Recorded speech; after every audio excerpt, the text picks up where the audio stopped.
This is Ravindra Yogi from Shrinath class. Hello student, आज हम देखेंगे ट्रिपल ए क्राइटेरियन जो कि आपकी बुक की थ्योरम है 6.3। तो हम इस 6.3 थ्योरम को आज प्रूफ करेंगे इस वीडियो में। तो 6.3 थ्योरम क्या है? If in two triangles corresponding angles are equal then their corresponding sides are in the same ratio and hence the two triangles are similar. यदि कोई भी दो ट्राइंगल्स हैं जिनके कॉरस्पॉन्डिंग एंगल्स इक्वल हैं तो उनकी कॉरस्पॉन्डिंग साइड्स का रेशो सेम होगा और इस तरह से ये दोनों ट्राइंगल क्या होंगे? सिमिलर होंगे। ये हमें प्रूफ करना है। तो इसके लिए हम क्या करते हैं, दो ट्राइंगल ले लेते हैं, ट्राइंगल ABC और ट्राइंगल DEF। हमने ये दो ट्राइंगल लिए, ठीक है, such that angle A equal to angle D, angle B equal to angle E और angle C equal to angle F है, ठीक है। अब हम क्या करते हैं, जो ये ट्राइंगल है DEF, इस ट्राइंगल में दो पॉइंट्स लेते हैं, ठीक है। तो हमें पहले इसमें प्रूव करना है कि जो ट्राइंगल ABC है वो सिमिलर होगा ट्राइंगल DEF के। तो हमने क्या किया, now on DE cut DP equal to AB। हमने DE पर एक पॉइंट लिया P, इस तरह से ये पॉइंट है कि DP इक्वल टू हो जाए AB के, और DF पर हमने एक पॉइंट लिया Q, तो Q इस तरह से है कि DQ इक्वल टू होगा AC के, ठीक है। हमने तो DE पे P पॉइंट ले लिया और DF पे Q पॉइंट ले लिया और PQ को ज्वाइन कर दिया। ज्वाइन करने के बाद जो ये DP बना ये क्या होगा, AB के इक्वल होगा, और DQ जो है वो AC के इक्वल होगा, ठीक है। तो therefore AB equal to DP and AC equal to DQ। ये कैसे आया? By construction. तो नाउ इन ट्राइंगल ABC, ये जो ट्राइंगल ABC है और ट्राइंगल DPQ में हम लिख सकते हैं AB equal to DP and ये AB है, ये DP के इक्वल है, और बाय कंस्ट्रक्शन से and angle A equal to angle D, यह हमें गिवन था कि एंगल D के इक्वल है, और AC जो साइड है ये इक्वल किसके हैं? DQ के, और ये भी बाय कंस्ट्रक्शन हुआ। तो देखो स्टूडेंट्स, ये हमारे पास साइड एंगल साइड, ये साइड एंगल साइड बन गया। तो साइड एंगल साइड से बाय SAS रूल से ट्राइंगल ABC कॉन्ग्रेंस हो गया ट्राइंगल DPQ के, ठीक है, बाय SAS रूल्स, ठीक है। अब हम यहाँ पर देख सकते हैं angle B equal to angle P हो जाएगा बाय CPCT से। कॉन्ग्रेंस है तो B एंगल P के इक्वल हो जाएगा, बट B एंगल इक्वल दिया है हमें E के, तो B के इक्वल टू P भी है और E भी है, तो angle P equal to angle E हो जाएगा, ठीक है।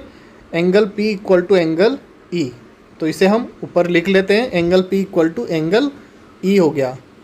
Now for lines PQ and EF, ये जो PQ और EF लाइंस है इसके ट्रांसवर्सल लाइन है एक PE। तो ये जो PE लाइन से ये जो दो एंगल बन रहे हैं ये कॉरस्पॉन्डिंग एंगल्स होंगे। तो angle P and angle E are corresponding angles, और ये एंगल्स क्या हैं? इक्वल हैं।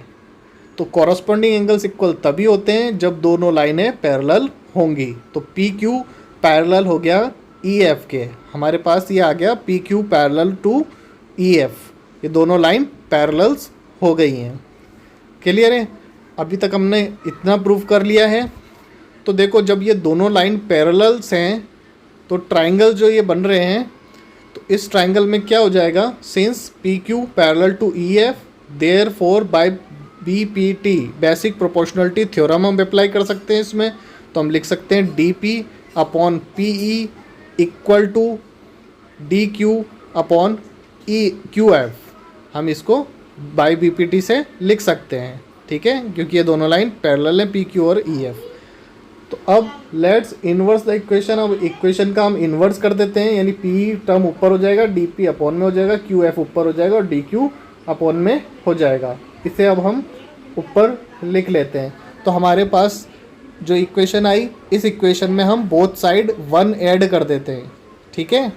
तो हम 1 लेफ्ट साइड ऐड कर दिया और 1 राइट साइड। अब इसका एलसीएम लिया, लेफ्ट हैंड साइड का डी पी एलसीएम आ गया, तो P E plus D P हो जाएगा इक्वल टू, इधर राइट साइड में डी क्यू एलसीएम आया तो ऊपर Q F plus D Q बन जाएगा। ठीक है, अब देखो इस फिगर में हम देखते हैं कि जो P E plus D P को हम ऐड करेंगे तो ये डी ई के इक्वल होगी और अपॉन में डी पी लिख देंगे।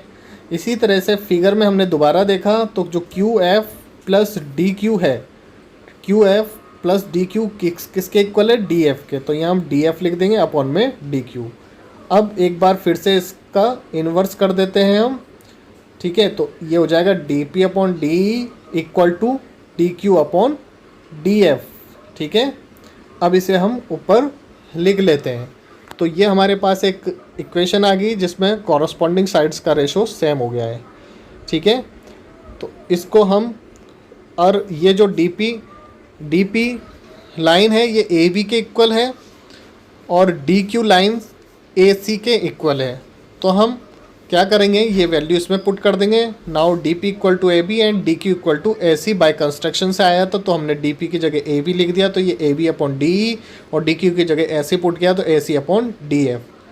सिमिलरली हम ये भी प्रूव कर सकते हैं कि A B upon D E equal to हो जाएगा B C upon E F. ठीक है, तो कॉरस्पॉन्डिंग साइड्स का रेशो सेम आ गया है, तो इसलिए therefore A B upon D E equal to A C upon D F equal to B C upon E F होगा। जब कॉरस्पॉन्डिंग साइड्स का रेशो इक्वल है तो ये दोनों ट्राइंगल क्या हो जाएंगे, सिमिलर ट्राइंगल्स हो जाएंगे। ठीक है, now all sides are in the same ratio, therefore triangle A B C similar to triangle D E F. ठीक है, हैंस प्रूव्ड। इस वीडियो में इतना ही था फ्रेंड्स। अब नेक्स्ट वीडियो में हम देखेंगे theorem 6.4 triple S criterion, side criterion के बारे में देखेंगे। Thank you very much.